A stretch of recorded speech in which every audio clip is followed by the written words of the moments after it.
This video will demonstrate the new firmware reporting function of the Asset Lifecycle feature in FactoryTalk Asset Center version 10.0.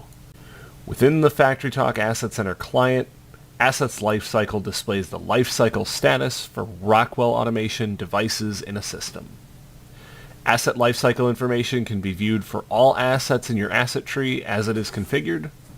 You can also sync lifecycle information for an asset inventory file.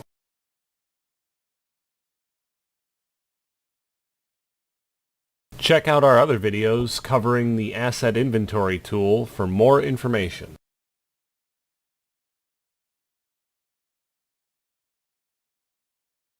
After syncing with the Product Compatibility and Download Center, each asset will be updated with detailed information about product lifecycle, version, and upgrade information. Assets Lifecycle information has been updated to include a new firmware reporting function. Additional details have been added for devices, including currently installed firmware, the most current major revision available, and the most current minor revision available. Firmware updates may be available for assets with any lifecycle status, whether they're active status or not.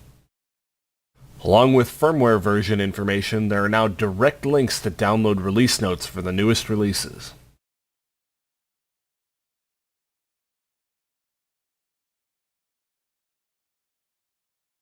Check release notes for help making timely and effective decisions about upgrading your devices.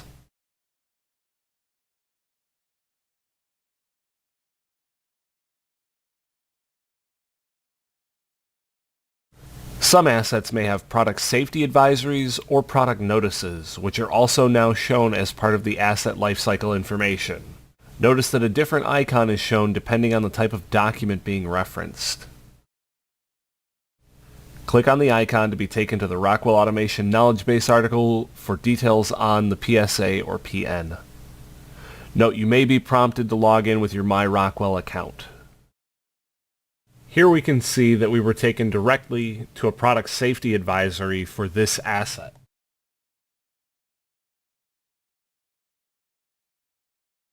This has been an overview of the enhancements to the Assets Lifecycle reporting feature, helping you make decisions about upgrading device firmware.